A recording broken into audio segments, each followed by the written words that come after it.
It was 11:47 p.m. on January 12, 2025 when I walked through the side gate of Fort Liberty's base housing with my boots still wet from the motor pool. The winter air bit into my skin like it had teeth, and my uniform felt heavier than it had all day. I had just pulled a 12-hour shift that smelled like diesel and sweat. My stomach hurt from hunger, and all I wanted was to warm up, eat something, and close my eyes for a few hours before morning formation. But as soon as I opened the kitchen door, the warmth I expected was nowhere to be found. The air was cold, heavy, silent in a way that made the skin on my neck tighten. There was only one light on the yellow pendant lamp hanging over the table. My stepmother Vivian was sitting in the middle of the kitchen like she owned the air itself, with one leg crossed over the other, the glass of wine tilted lazily between her fingers.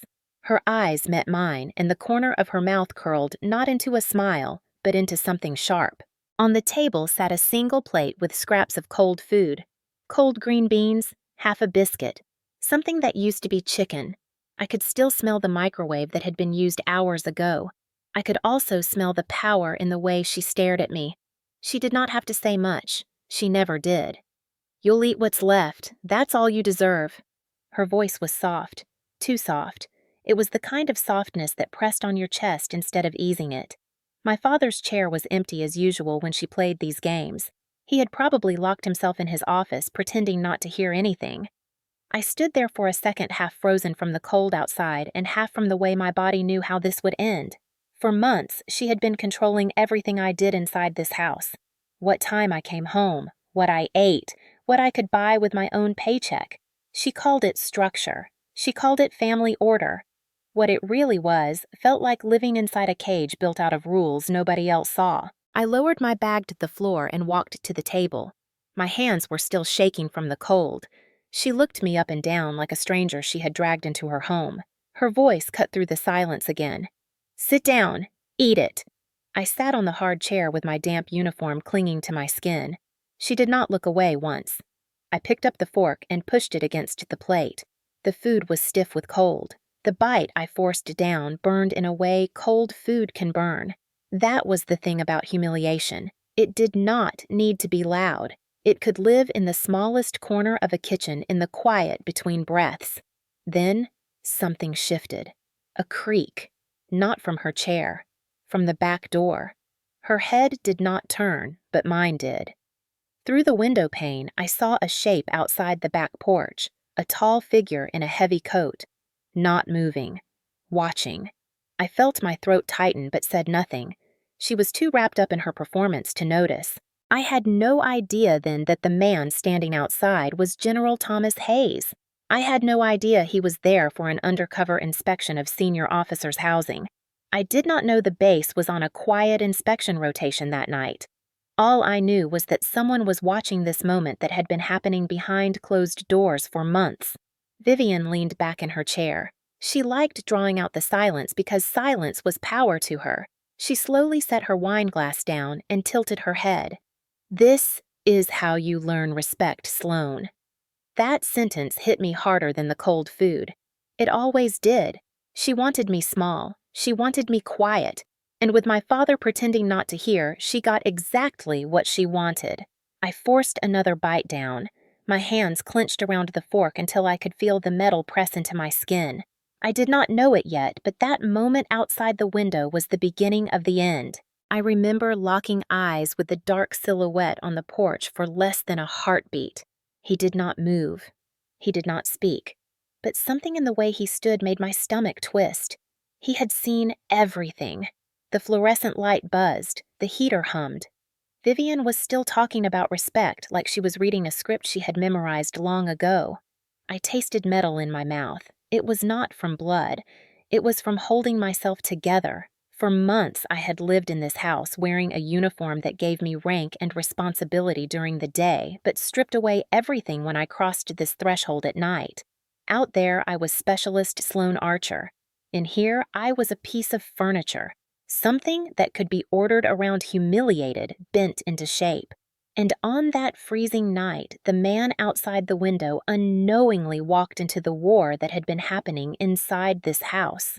I remember thinking that if I said anything now, Vivian would turn it into a performance. She would smile for the officers and the neighbors. She would call me ungrateful. She would say I was weak. She was good at that. She had been good at it for years. So I kept chewing the cold food like nothing was wrong. I kept swallowing like my throat was not closing in on itself. I did not know that General Hayes's body camera was already recording. I did not know his silence was not because he did not care. It was because he was building a case. But at that table, with the air smelling like reheated chicken and humiliation, all I knew was that someone finally saw. Have you ever seen someone get humiliated not by an enemy, but by the people they call family? Where are you watching from? Drop your state below. That night would follow me into every hallway, every office, and every headline on the base in the weeks that came after, and it all started with cold scraps on a plate. When people look at a uniform, they see strength. They see discipline and structure and everything they believe about service. What they do not see is what happens after the front door closes. My name is Sloan Archer. I have been wearing this uniform since I was 19 Specialist E4 at Fort Liberty, North Carolina. I have run convoys in freezing rain, fixed engines in the dark, and carried more than my body weight without flinching.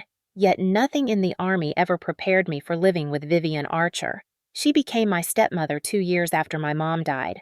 I was 20 then. She had a way of walking into rooms like she owned the air. People on base called her elegant. I called her a storm with perfect hair. She married my father, Colonel Raymond Archer, after meeting him at a military fundraiser. From the outside, they looked perfect. She wore pearls and called everyone sweetheart. He wore his uniform like armor. I was supposed to be grateful to have a family again. For a while, I pretended to believe it. Things started small. A comment about how I should sit straighter at dinner. A remark about how I should not leave boots near the door. A correction on how I folded laundry. She loved control disguised as care. My father never said anything. He was always too busy with briefings and command meetings. He thought silence kept the peace. He did not see that his silence was gasoline to the fire. By October 2024, the rules were no longer suggestions. Vivian started controlling how much I could eat at the house, what time I should come home, even what groceries I could bring inside. She said, "If you want to live here, you follow my structure." It sounded reasonable to outsiders, but inside that house it was a chokehold. I lived in base housing with them because it was close to the motor pool and saved money, and because leaving would have meant confronting a war I was not ready to fight. She loved reminding me it was their house, even though I paid part of the bills. She loved saying things like, "Soldiers follow orders." It was her way of pushing me into a corner. She turned every piece of my life into something she could control. The groceries I bought with my own paycheck went into her kitchen. If I came home after curfew, the door would be locked. She made lists of chores for me as if I were a child and called it building character. She also liked to talk to other military wives in the neighborhood and act like she was the one running a perfect, disciplined family. I saw the way some of them whispered when they thought I could not hear. My father worked late most nights. He had earned respect across Fort Liberty. People called him one of the sharpest colonels in the region. I had grown up looking at his medals lined on the living room wall. Now they were decorations in a house that did not feel like mine. Whenever Vivian cut me down, he stood on the sidelines. I told myself it was because he was under pressure. I told myself it was temporary. That was the lie I used to fall asleep. But when she started locking the refrigerator after dinner, I knew something in this house was no longer just cruelty. It was control. Between October and January, she slowly turned dinner into a performance. She cooked for herself and my father. She left scraps for me. If I was lucky, it was chicken bones with a biscuit. If I came home late from base, she left it cold on the table like a message. And every time I sat there eating in silence, she watched like a director in her private theater. She liked seeing me small. She liked seeing me disciplined not by the army but by her hand. She said she was helping me learn respect. What she really taught me was that cruelty can wear perfume. By December, the neighbors noticed something. Base housing has thin walls and word travels fast. Some of the other military families started whispering about how Vivian never let me go anywhere alone. She showed up at social events uninvited. She interrupted my conversations with friends and called it protecting me. I heard one of the wives say she treats her like property. They never said it to my face, though. That is the thing about communities like ours. People whisper. They do not interfere. I tried talking to my father one night. It was early December. I had just finished a 12-hour shift, and she had once again left me cold scraps. I stood at the door of his office with my hands clenched behind my back, just like when I was a kid. He did not even look up from the paperwork when I said her name. "Dad, she is taking my card, my food, everything." He sighed, like I was a problem he did not want to solve. He said, "Sloan, she is trying to build structure. You know how this life is. Do not make things harder." That was the night I realized he would not help me. The strangest thing about living under someone's control is that you learn to build invisible habits. I started eating at the motor pool before going home, just so I would not have to sit at that kitchen table as often. I started taking my boots off outside so she would not have another excuse to start a fight. I started carrying my bank card in a hidden pocket in my uniform, even though she found ways to corner me anyway. I learned how to breathe quietly. January brought colder nights, and something inside me started to shift. It was a quiet shift. Not anger, not yet. Just the understanding that if I waited for my father to stand up, I would be waiting forever. The uniform gave me authority outside those walls, but in that house, Vivian's rules were the only law. I felt it every time I looked at the front door. It was not a door anymore. It was a checkpoint, and I was always on the wrong side of it. People assume soldiers are fearless. They think fear disappears once you put on the uniform. But fear can live in silence. It can live in the sound of a refrigerator being locked. It can live in a wine glass set down on a table like a verdict. I started counting the nights, counting the minutes between when I walked in and when she decided to remind me of my place. That was the background no one saw. That was the unease building under the surface. By the time January 12th came, I was already a prisoner wearing a uniform, and I did not know that everything was about to crack open because someone outside finally saw what was happening inside. Control has a way of creeping in quietly before it crushes everything. After the winter holidays, Vivian started tightening the leash like someone adjusting a screw with a smile. It began with my paycheck. I had always kept my military pay on my own debit card, but one afternoon, she came into the kitchen with a stack of envelopes in her hands. She placed my card on the table like it already belonged to her. She said she would help me manage my spending and build discipline. She framed it like a lesson, like she was doing me a favor. I remember the way her perfectly manicured finger tapped the card twice before she slid it into her purse. She did not ask. She took. I stood there in my uniform with mud still on my boots and realized I no longer controlled the money I earned. A specialist might not make much, but that money was mine. Now it was hers. She had access to my account because she insisted we streamline the family budget. My father signed the joint paperwork without blinking. He said it made sense since we lived under one roof. What he meant was that agreeing kept the peace. By mid-January, I was living like a guest in a house I helped pay for. Every meal required permission. If she was in a good mood, I got a plate. If she was in a bad one, I got the scraps. She started asking where I was going and when I would return, as if I was a teenager with a curfew. I tried to remind her that I was an adult, a soldier, a woman who carried responsibility every day, but she only smiled and said, "My house, my rules." She loved that line. She used it like a shield and a weapon. My father watched all of this from his office chair behind his neat stacks of command reports. He always said the same thing when I tried to talk to him. "Sloan, don't make this bigger than it is. She's trying to keep order. You know how the Army looks at drama." He made it sound like keeping quiet was a form of discipline. He made it sound like being humiliated in my own home was a price I should pay to protect his image. And because I loved him, because part of me still believed he would open his eyes one day, I stayed quiet longer than I should have. One night, it all went from quiet control to something uglier. It was late. I had stayed at the motor pool after shift to help a teammate finish up repairs. I was tired and cold, and all I wanted was to eat something warm. When I stepped into the kitchen, she was waiting. She looked at the clock first, then at me. She didn't need to raise her voice. She just grabbed the plate of food she had left for me and tilted it. The sound of the chicken and rice hitting the floor was sharp. I froze for a second. She stared at me like she was daring me to react. Then she said, "You want to eat so badly? Go ahead." The food was smeared across the tiles. She stepped back, folded her arms, and waited.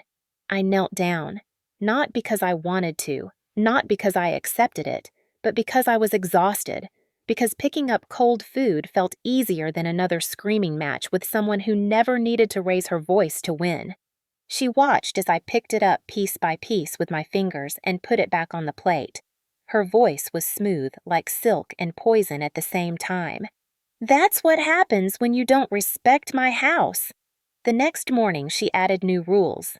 No food outside designated times. No guests unless she approved. No leaving without telling her exactly where I was going. She started locking the pantry. I am a soldier. I have access to secure facilities, classified networks, convoys, and blackout conditions.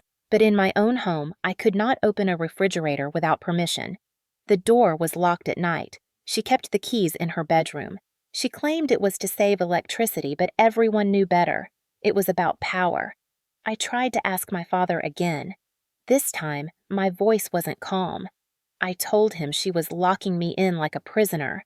I told him she threw my food on the floor. He pinched the bridge of his nose like I was the one causing trouble. "You know how rumors spread on base," he said. "We can't afford this kind of drama. I have command evaluations coming up. Do not do anything that will embarrass me." That was the moment I realized he was not going to protect me. His career mattered more than my dignity. Vivian must have felt it too, that shift inside me. She doubled down.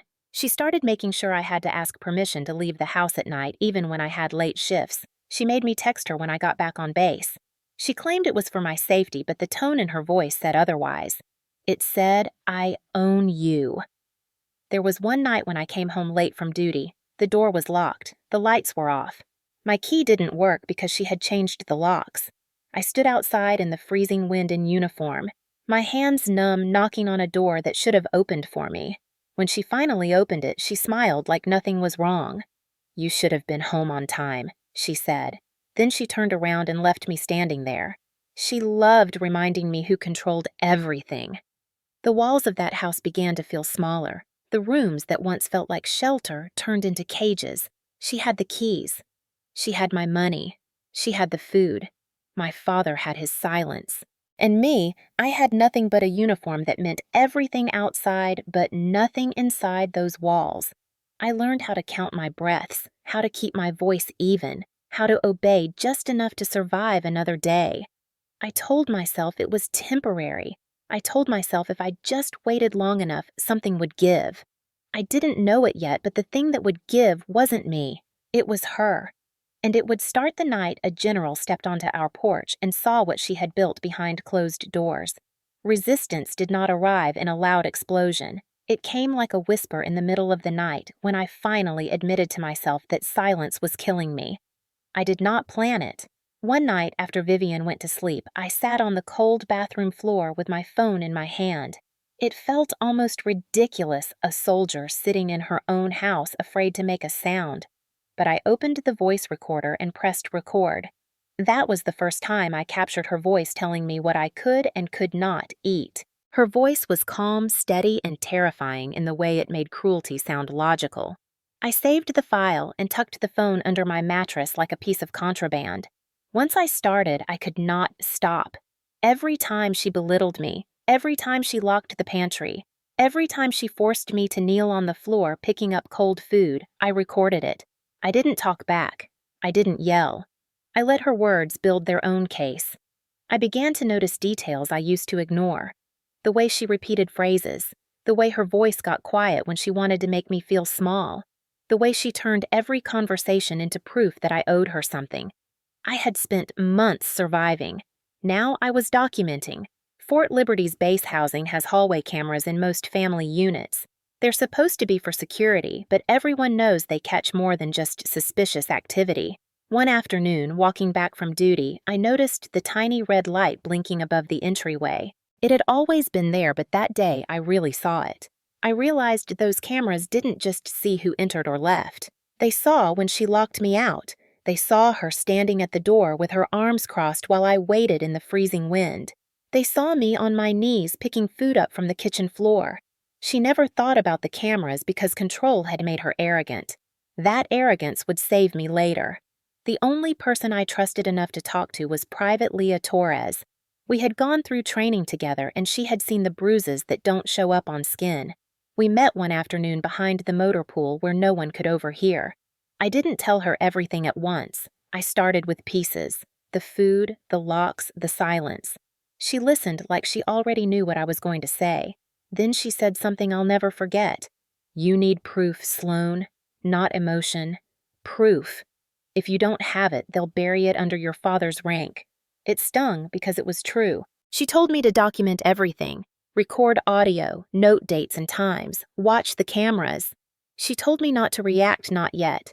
She had this calm way of speaking that made the plan sound like survival, not rebellion. That night, I started keeping a notebook in the back of my locker. Every line was a piece of the cage she built. I wrote down the night she dumped the food. I wrote down the night she changed the locks. I wrote down the nights my father stayed silent. I wrote the time, the temperature, even the way the house smelled. I wanted every detail to live on paper in case I disappeared inside her story. Vivian began to notice something was different, though she couldn't name it. I wasn't snapping back or crying. I was quiet. Too quiet. That scared her more than yelling ever could. When she told me to clean the kitchen after dinner, I stared at the plate without moving. When she tried to grab my wrist to drag me to the pantry, I pulled away just enough to remind her I wasn't entirely hers. Small acts, quiet ones, not enough to ignite an explosion, but enough to plant the seed. I started bringing back unopened MRE packs from the base. I hid them in the bottom of my rucksack behind old training manuals.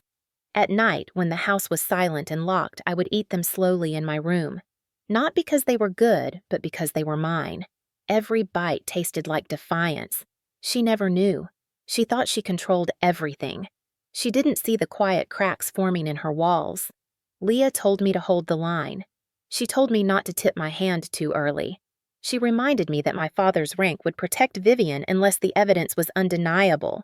"They will try to make it about your attitude," she said. "So give them nothing to use against you." That became my strategy. Keep my uniform clean. Keep my voice steady. Keep my records growing. One evening, Vivian told me to scrub the kitchen floors, even though they were already spotless. She liked giving pointless orders to remind me who had the power. I looked at the mop. Then I looked at her. And I didn't move. Her eyes narrowed. "Are you deaf?" she asked. "No," I said. "I'm just not your servant." Her mouth tightened like a rope being pulled too hard. She didn't scream. She never screamed. She just stared at me for a long time, and I knew she would find a way to punish me later. But for the first time, I didn't look away. Have you ever been silenced by someone who called it love? If yes, you'll understand this part. That moment wasn't loud or dramatic. It wasn't about winning. It was about not bending. About realizing that I had been surviving for too long. I began timing my entrances and exits so I wouldn't be locked out anymore. I started memorizing every camera angle in the hallway. I even checked where the microphones in my phone picked up the clearest audio. It became a rhythm like a mission. In uniform, I followed orders. At home, I gathered proof. The change was invisible to everyone else, but I felt it every night when I closed my door. She still locked the fridge. She still took my paycheck. She still smiled that same cold smile. But something inside me had shifted. I was no longer trapped in her version of reality. I was building mine. And she didn't even see it coming. The night everything shifted began like every other winter night on base. The cold was sharp enough to sting my skin as I stepped off the bus and walked toward housing. My boots were heavy soaked from the rain that had started around dusk. It was 23:47 again, the same hour everything always seemed to fall apart.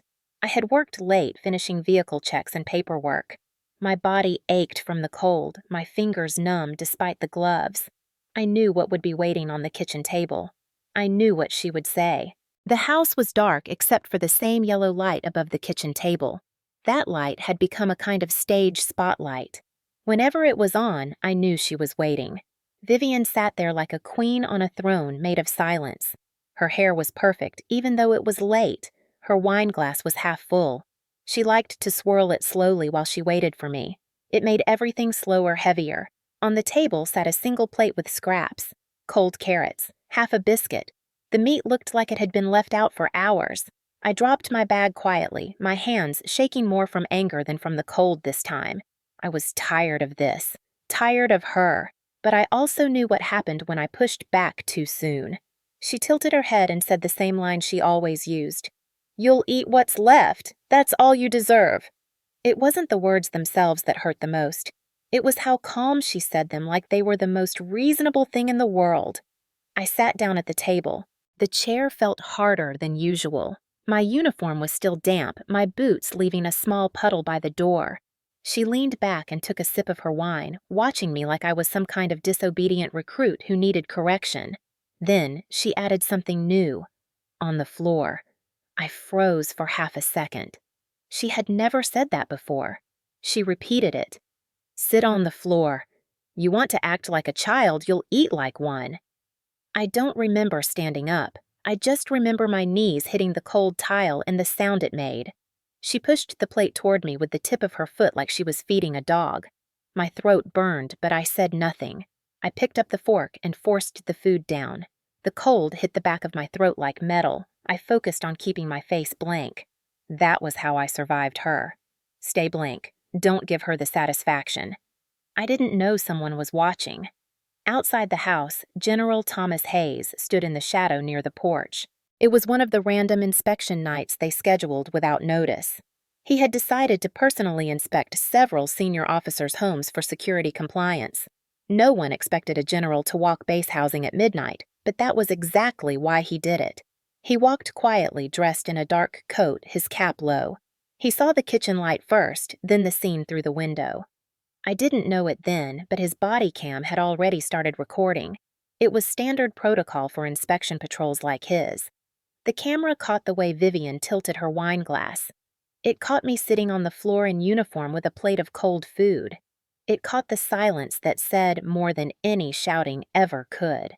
Vivian was too absorbed in her power to notice anything else. She liked to talk when I was on the floor. That night she leaned forward, elbows on the table, and said, "You wear that uniform and think it makes you someone, but here you're nothing." Understand, I kept chewing. I kept swallowing, but my hands clenched around the fork until it dug into my skin. I saw something then just for a second. Movement outside the kitchen window. A dark shape, tall, still, watching. My heart jumped into my throat. Vivian didn't notice. I kept my eyes low so she wouldn't follow my gaze. The figure did not move closer. It just stood there, like the night itself had grown eyes. The moment felt stretched like the world was holding its breath. I forced another bite down the sound of the fork against the plate, too loud in the quiet. She smiled. That cold smile she saved for me alone. "Good girl," she said. She loved breaking things slowly. Then it was over. She stood up, picked up her wine glass, and walked away like nothing had happened. The echo of her heels on the floor followed her down the hallway. I stayed on the floor for a few seconds after she left. I didn't trust my legs to hold me. When I finally stood up, I glanced toward the window. The figure was gone. What I didn't know until much later was that General Hayes had stood there long enough to see everything. He didn't knock. He didn't intervene. He just watched, recorded, and walked away. Some people might think that meant he didn't care. They would be wrong. The general had been doing this long enough to know when emotion gets in the way of evidence. He needed proof that couldn't be dismissed by a colonel's rank or a wife's manipulation. That night he got it. I cleaned the plate like always, washed my hands, and walked to my room with the weight of humiliation clinging to my skin. But something felt different. I didn't know why yet. I didn't know that a man with more power than Vivian could ever dream of now had the truth in the palm of his hand. I didn't know that her perfect mask had cracked in front of the wrong set of eyes. That night I lay in bed staring at the ceiling, listening to the sound of the wind pushing against the windows. I replayed the scene in my head again and again. Not because it was new, but because it wasn't. It was routine. It was normal for me. And that was the part that scared me most. I didn't know how many nights like this had passed unnoticed. How many times I had swallowed humiliation while the world kept spinning outside. Meanwhile, General Hayes walked back toward the security truck parked at the edge of housing. His steps were slow, steady. He replayed the footage on his body cam, the image of a specialist kneeling on the floor in uniform being forced to eat scraps by a colonel's wife burned into the small screen. He didn't say anything to the sergeant waiting in the truck. He just nodded once. He had seen enough. I didn't sleep much that night. I thought I saw the shadow again through the blinds, but I told myself it was nothing. I told myself no one would ever step into this. My father wouldn't. No one on base would. She was untouchable in our house. But General Hayes was not just anyone on base. He had built his reputation on protecting the integrity of the uniform, and what he saw that night wasn't just cruelty behind closed doors. It was a soldier being stripped of dignity on a base meant to defend it. He left without a word. But silence doesn't always mean indifference. Sometimes silence is the beginning of a storm. I didn't know it yet, but that quiet walk away from my house would become the first crack in the wall she had built around me, and when it broke, it would be loud enough to shake the entire base. A week later, the air inside Fort Liberty felt different. People walked the halls with that kind of forced normalcy that usually hides a rumor nobody dares to say out loud. I could feel it in the way conversations went quiet when I walked past. I could feel it in the way other soldiers averted their eyes, not out of cruelty, but because they already knew something was coming. The base was buzzing in that quiet electric way that always happens before a storm. That night was the quarterly Officers and Families Town Hall, a mandatory gathering where senior leadership addressed base issues, family programs, and upcoming policy changes. It was the kind of event where spouses wore their best outfits and officers wore their perfect smiles. The auditorium was packed, rows of uniforms, sharp creases, polished boots, rows of spouses in carefully chosen outfits. Everything smelled like fresh coffee and nervous anticipation. I sat in the back wearing my Class B uniform, my posture perfect even though my stomach felt like it was tied into knots. I didn't even want to be there, but my father had insisted. He said it would look bad if I skipped. Vivian sat in the front row next to him, wearing a cream blazer and her favorite pearl earrings. She looked like the model of a colonel's wife, chin-high, posture flawless. She had no idea what was about to happen. Or maybe she did, and she thought her perfect image would save her. She was wrong. The town hall began with the usual announcements, updates on base renovations, deployment rotations, a reminder about family resources. It was all routine, predictable. Then General Hayes walked in. When a general walks into a room unexpectedly, you can feel the temperature drop. Conversations stutter. People straighten in their seats. His presence carried the kind of weight that doesn't need an introduction. He didn't sit down. He walked straight to the front of the room and took the microphone from the public affairs officer. "Good evening," he said. His voice was calm even, but there was something beneath it. "I'm here tonight because I witnessed something last week that cannot and will not be ignored." The room went still. Every head turned toward him. Vivian tilted her head slightly, the same way she always did when she didn't understand why she wasn't the center of attention. My father's shoulders stiffened just enough for me to notice. General Hayes didn't give a speech. He turned toward the large screen behind the stage and nodded to the AV tech. A few seconds later, the lights dimmed. The footage appeared on the screen. It was my kitchen, the same yellow light above the table. Vivian sitting with her glass of wine. Me on the floor in uniform. The plate of cold scraps. The sound of the fork against the plate was louder than I remembered. You could hear her voice, calm and steady, ordering me to sit down. You could see me kneeling, picking up food, eating it while she watched. You could see the way she smiled when I swallowed. The room didn't breathe. For a moment, there was nothing but the sound of the recording. Then slowly, a wave of reactions rippled through the crowd. Someone gasped. Someone whispered. One woman covered her mouth with both hands. A man near the front muttered, "Jesus Christ!" I sat completely still. My hands were folded on my lap. My heartbeat was hammering in my ears, but my face didn't move. I had already lived this moment. What they were seeing was something I had carried for months. For them, it was new. For me, it was just finally visible. Vivian shifted in her seat. Her spine went rigid. She looked at my father first like he could save her, then at the general. Her face drained of color. She opened her mouth, but no sound came out. The footage kept playing. It showed me standing up when she walked away, glancing toward the window where Hayes had been. Then the screen went black. The lights came back on slowly, like the world itself didn't want to break the silence. General Hayes turned back to the crowd.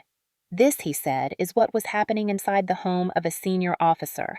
This is what was happening to one of our own soldiers, on this base, under our roof. Every eye turned toward my father. Colonel Raymond Archer, decorated officer respected leader man who never raised his voice. He looked like he had been punched. For a man who always controlled his image, this was the one thing he couldn't manage.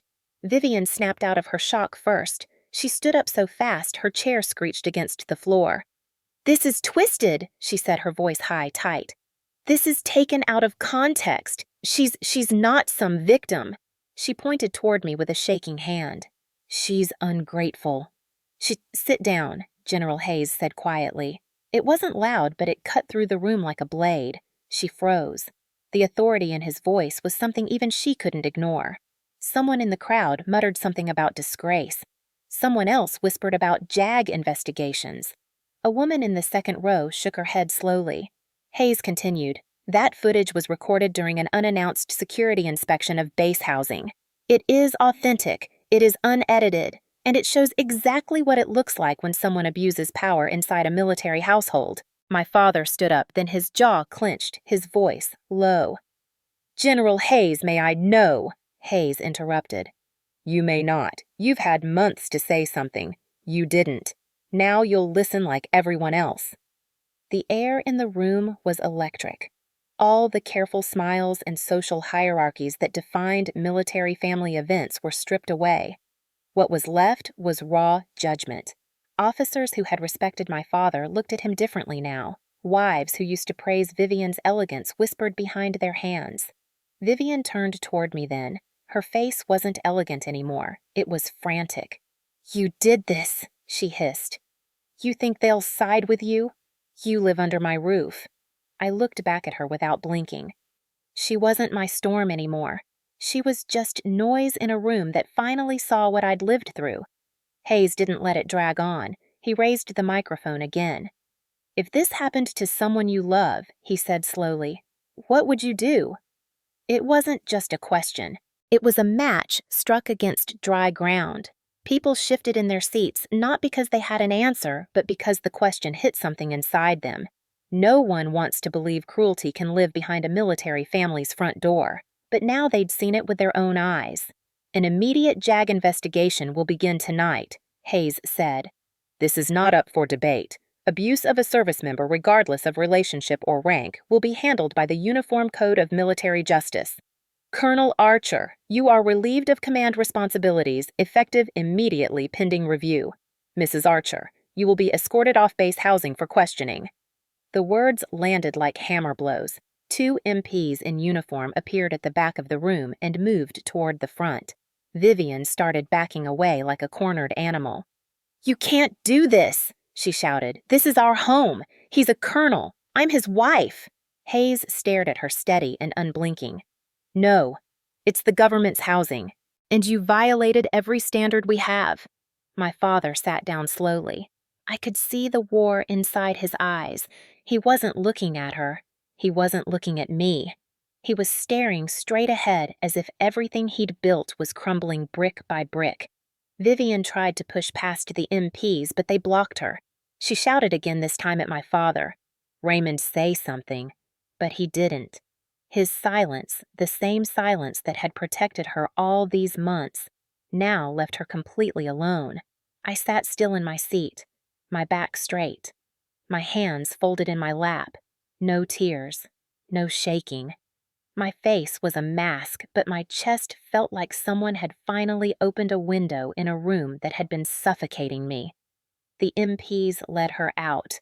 Her shoes clicked against the floor, a desperate rhythm fading down the hallway.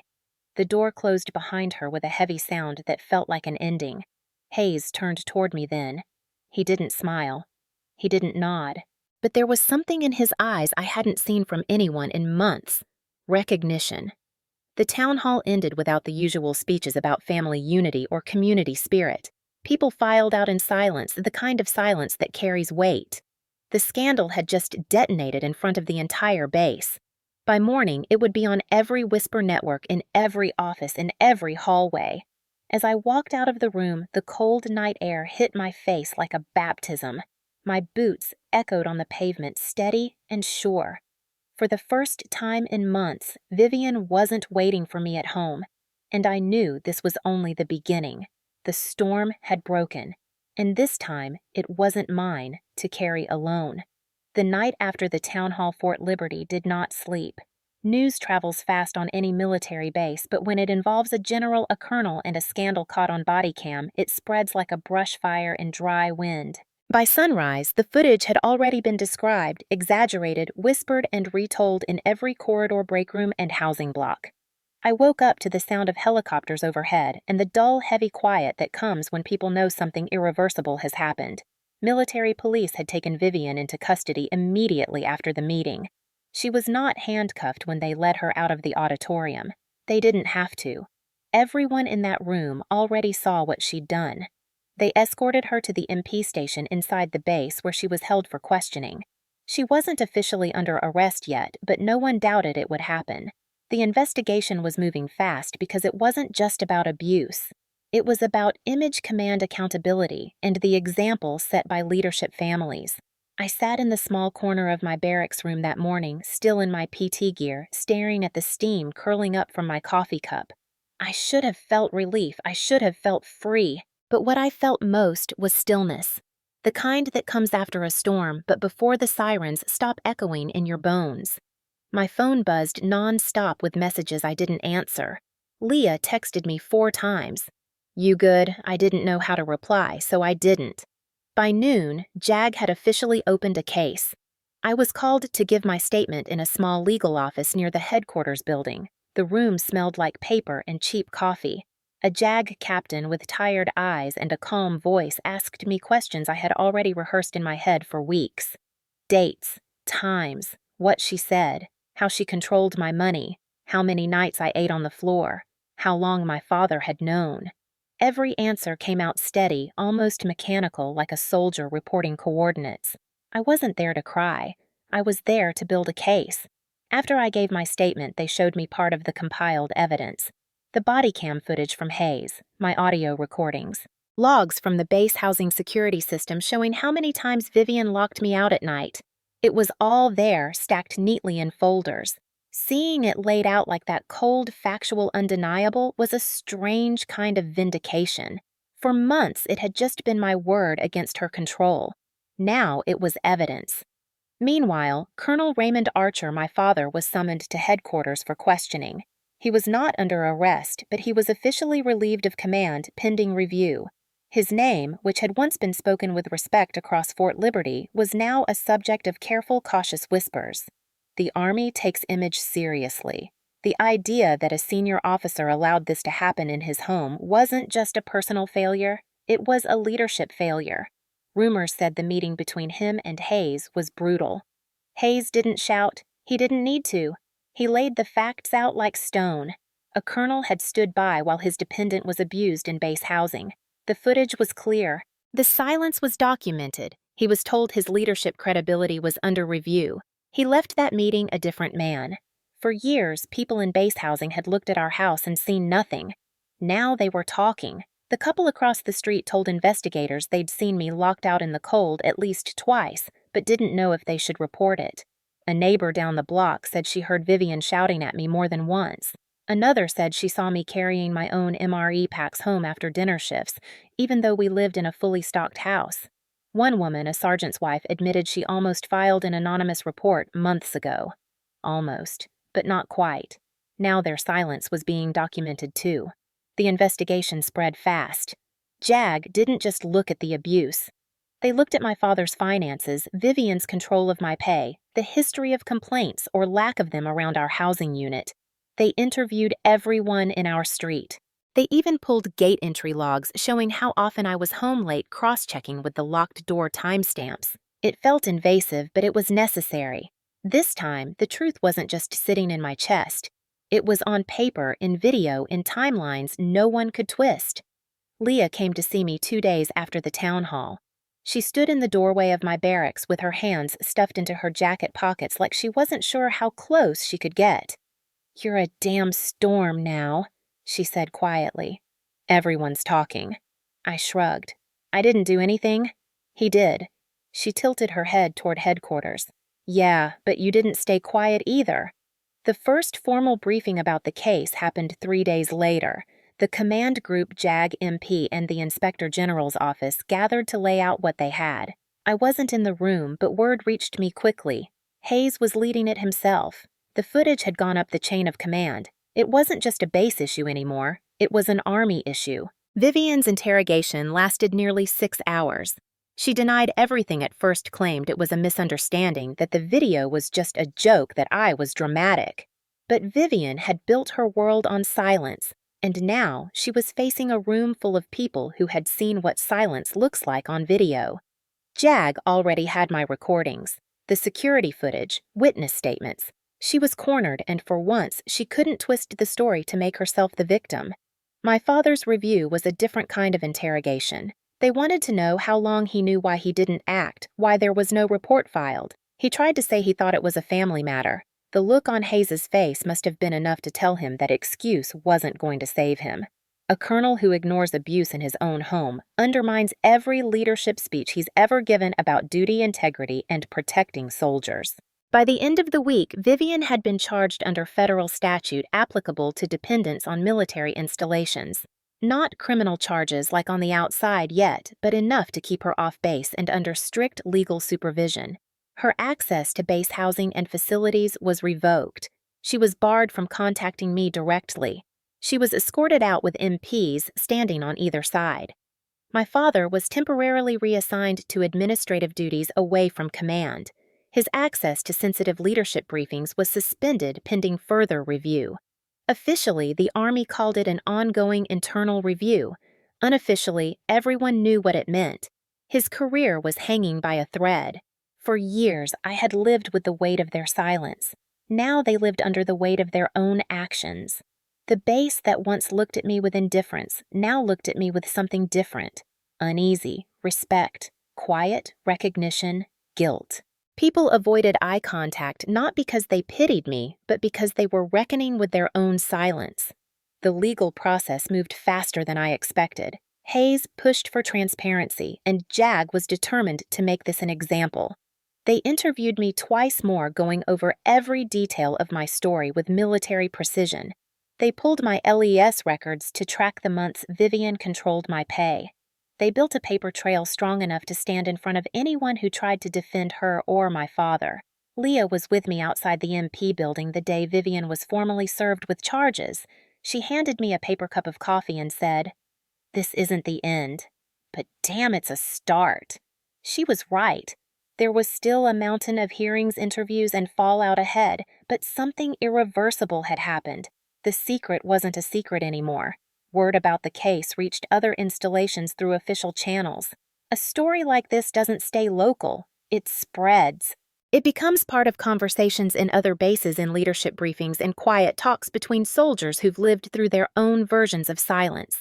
It became a cautionary tale about power control and what happens when someone finally documents the truth. I walked past my old house on base one evening a week after she'd been removed. It was empty. No light in the kitchen. No wine glass on the table.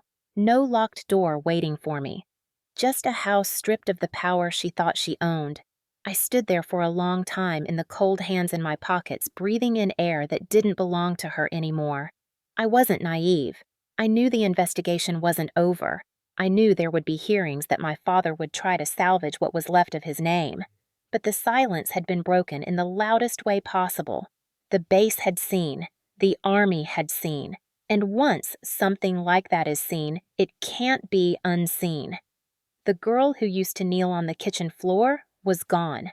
What was left was a soldier with evidence, a general who wasn't afraid to use it, and a base that had to reckon with its own reflection. That was the fallout. Not fire and chaos. Just the slow, steady cracking of the structure that once kept me quiet. And I wasn't planning to go silent again. 3 months can change everything and nothing at the same time. Fort Liberty had moved on in the way military bases always do: new deployments, new rotations, new rumors. But for me, every day since that town hall had been a quiet rebuild. I transferred into independent housing off base, a small apartment with a creaky floor and a kitchen that smelled faintly of pine cleaner. It wasn't much, but it was mine. No locked refrigerator, no yellow light casting a shadow across the table, no Vivian. The investigation had settled into its procedural rhythm. Jag wrapped up the hearings with a level of thoroughness that left no question about what had happened. Vivian had been banned from all base facilities, and the court process for federal charges under military jurisdiction was slowly grinding forward. She was facing fines, mandatory counseling, and permanent restriction from accessing any military installation. She had also become something of a ghost story on Fort Liberty. People whispered about her like she was a cautionary tale. The colonel's wife, who thought she could control everything and lost it all. Then on a damp afternoon in April, she showed up. I was sitting on the front steps of my apartment building off duty for the first time in a long week, drinking lukewarm coffee from a chipped mug. The wind smelled like rain. I had just started to let myself exhale when I saw a black sedan pull up to the curb. My stomach knew before my brain caught up. Vivian stepped out of the car. She was dressed neatly. A pale blue blazer pearls hair tied back in a way that screamed control disguised as humility. She clutched her purse like a lifeline and scanned the building until her eyes found me. For a second, she froze. I saw the flicker of something in her eyes. Not the icy control she used to wear, but fear. Real fear. She straightened her shoulders and started walking toward me. I didn't move. "Sloan," she said softly when she got close enough. My name sounded strange in her mouth now, like a language she didn't speak fluently anymore. I leaned back against the railing. "You're not supposed to be here." She nodded quickly. I know. I'm not supposed to be near base property. But this isn't base, right? This is off post. I needed to talk to you." I didn't answer. I let the silence stretch between us until it started to eat at her. She looked smaller than I remembered, but that wasn't enough to make me forget who she was. "I've been in counseling," she said finally. "I'm trying to get better. They said I should make amends. I've been under so much stress, Sloan." I wasn't myself. I almost laughed, but I didn't. She said it like stress was an explanation, like years of humiliation could be wrapped up in a single word. "You knew exactly who you were," I said quietly. She flinched, like the words had weight. "I just wanted a stable home." She tried again. "I wanted structure. Everything got so twisted. I never meant to hurt you like that." "That's the difference between us," I said. "You wanted control. I just wanted a home." She took a small step closer, but not close enough to touch. "I'm facing sentencing," she whispered. "They're not being kind. The general, the lawyers, Jag.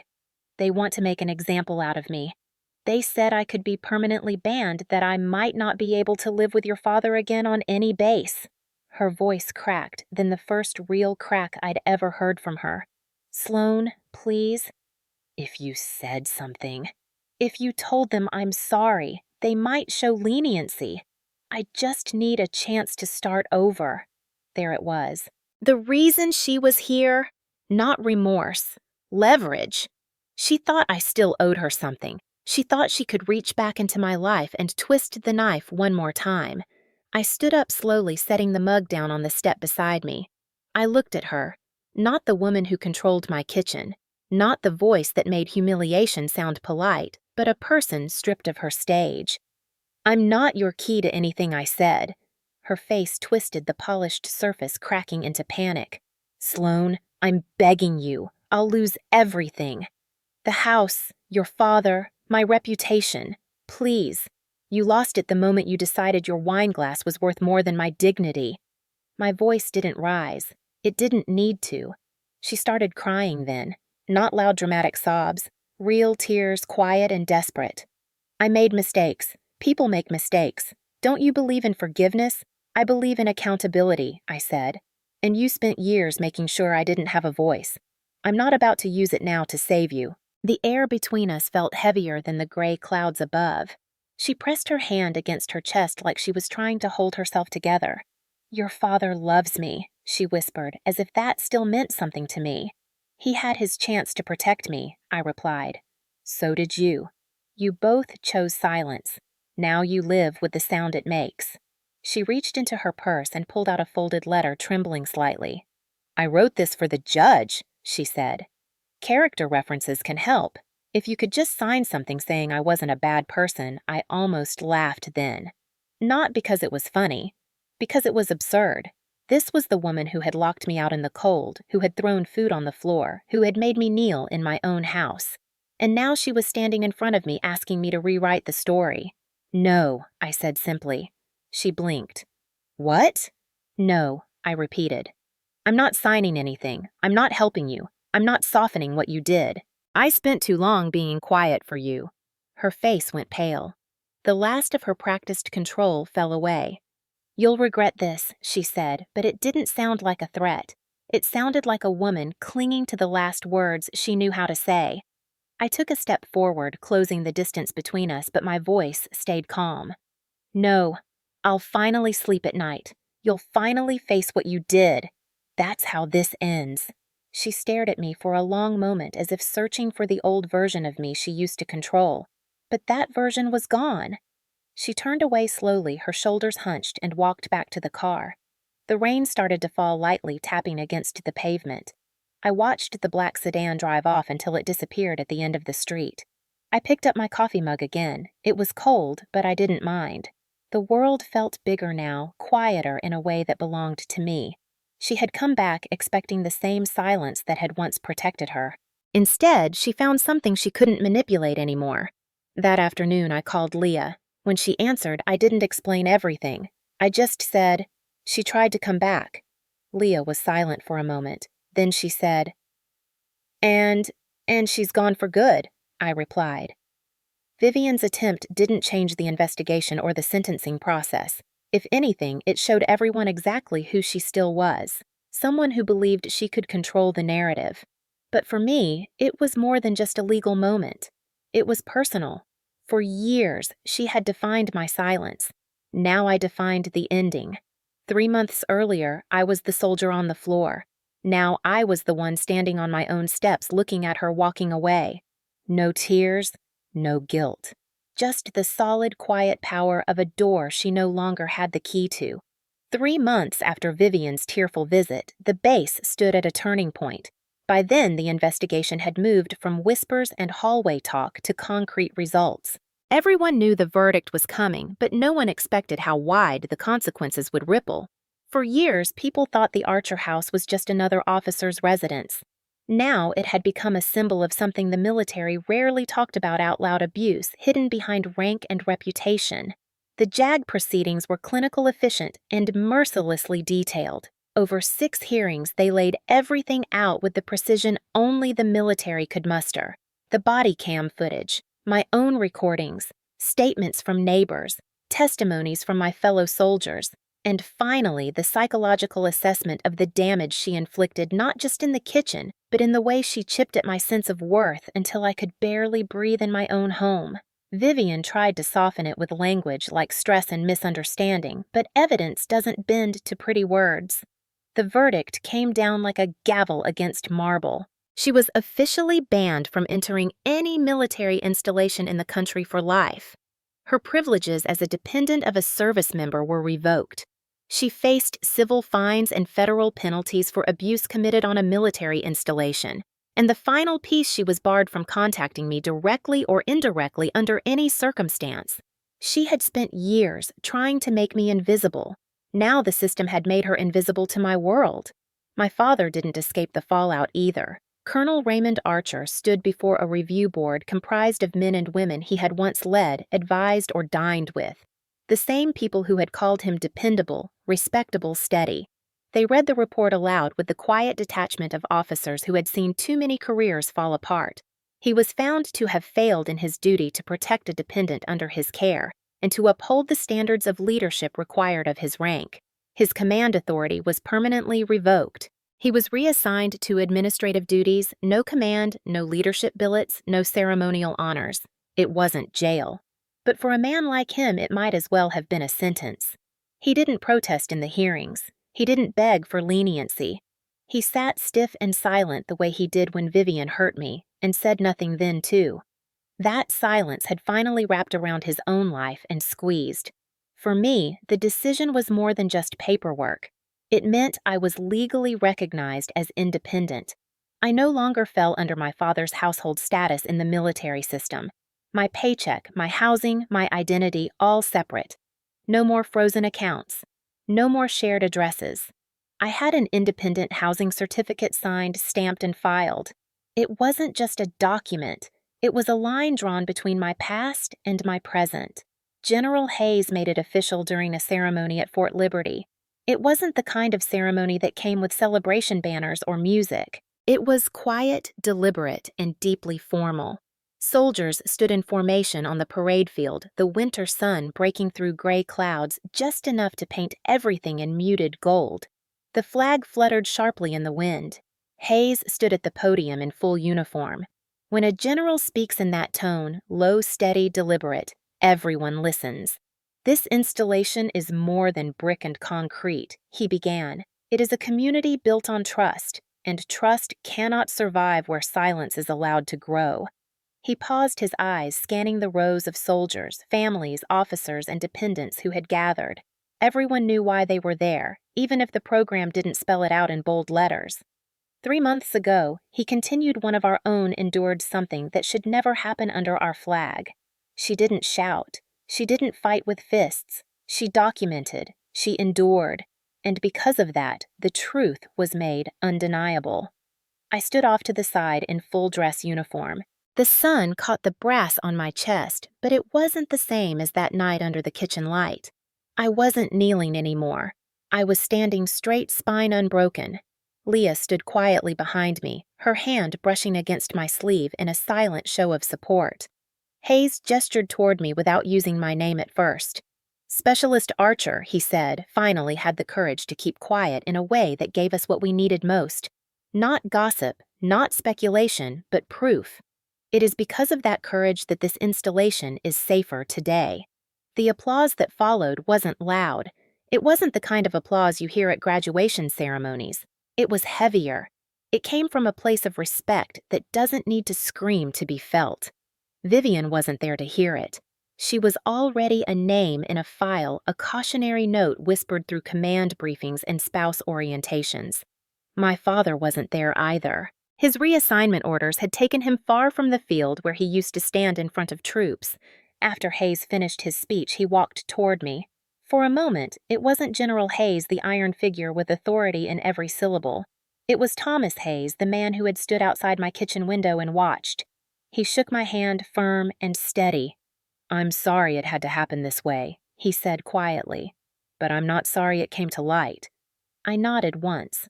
Words weren't needed. The rest of the ceremony blurred into motions. Brief acknowledgments, a short legal announcement, the folding of papers.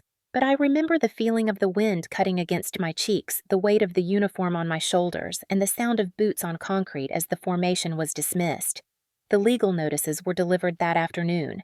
Vivian's ban order, my father's reassignment confirmation, a formal letter from JAG notifying me that my testimony and recordings had been officially sealed in the case archives.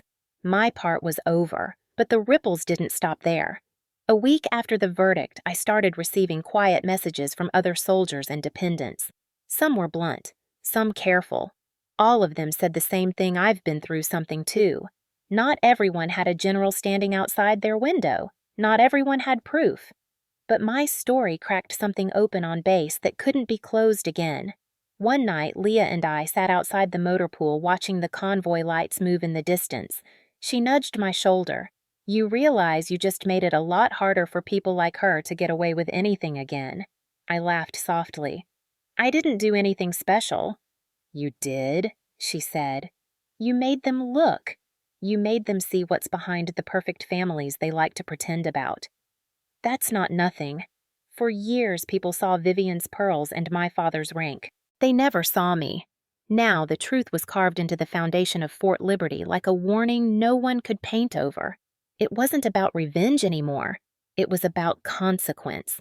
Not every soldier gets to see justice arrive so precisely. It didn't heal everything.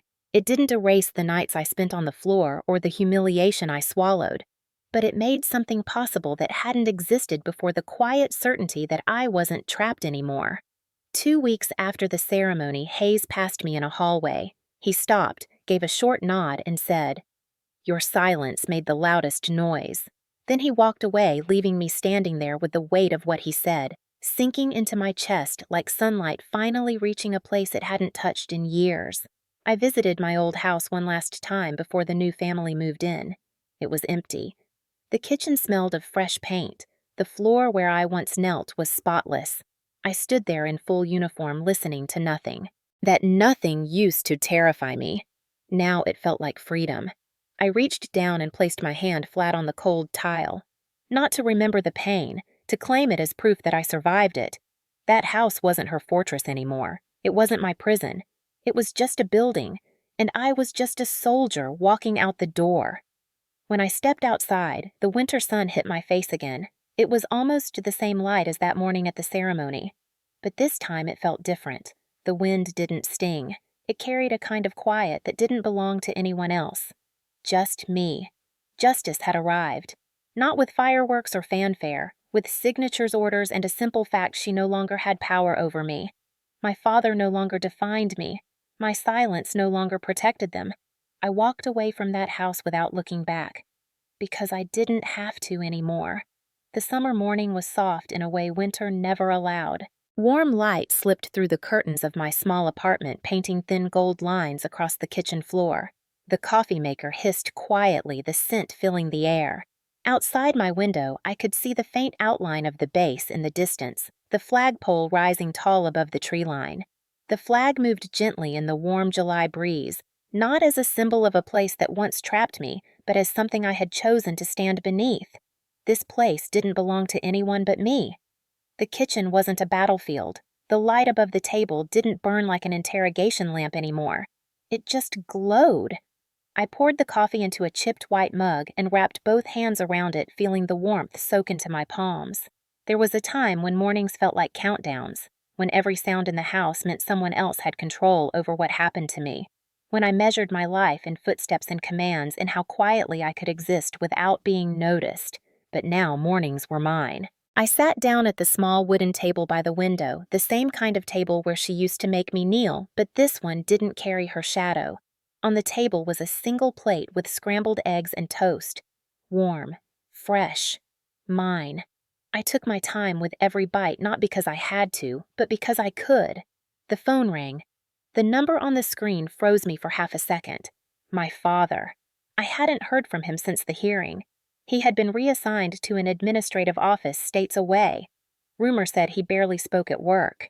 He had lost the sharpness in his voice that made people stand up straighter. I didn't know why he was calling. Maybe for closure. Maybe because guilt grows louder in silence. I stared at the phone until the ringing felt too loud to ignore.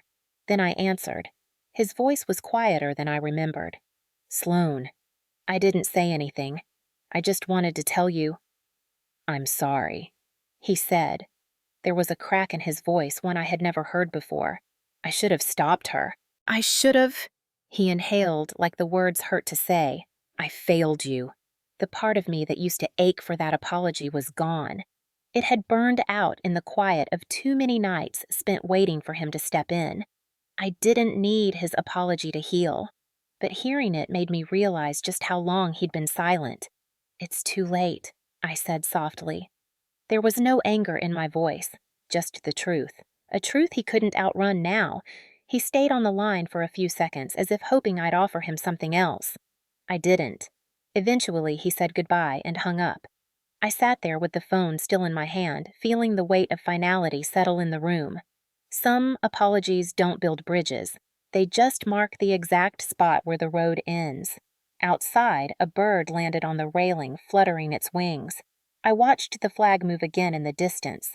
That sound, the soft snap of fabric in the wind, no longer felt like it belonged to them.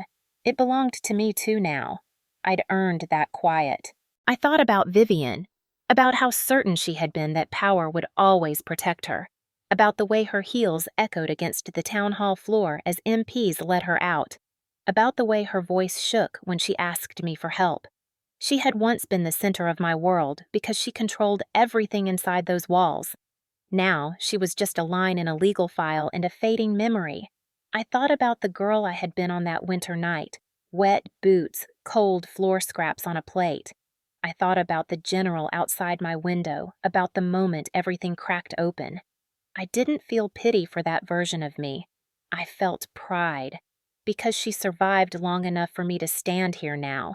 People talk about revenge like it's loud, like it's fire and fury. But real justice doesn't always scream. Sometimes it's a quiet morning with no one to tell you what to eat. Sometimes it's a warm plate instead of a cold floor.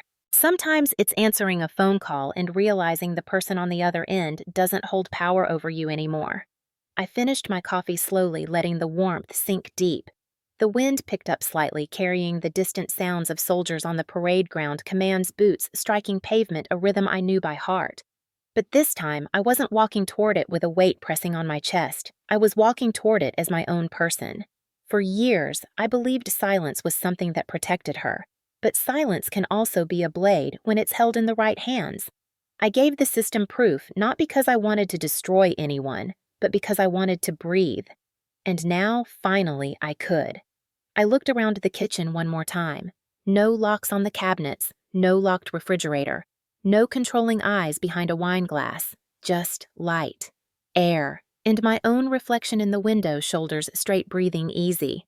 This ending wasn't dramatic. It wasn't fireworks or shouting. It was quiet. And that quiet was louder than any scream she'd ever made me swallow. If you've ever survived a home that tried to break you, I want to hear your story. Where are you watching from? The camera would have lingered on that moment, the plate on the table, the steam rising from the mug, the flag in the distance. A mirror image of that winter night in the kitchen. Except now I was sitting in a chair, not on the floor. Except now, no one was standing over me. This time, the silence belonged to me.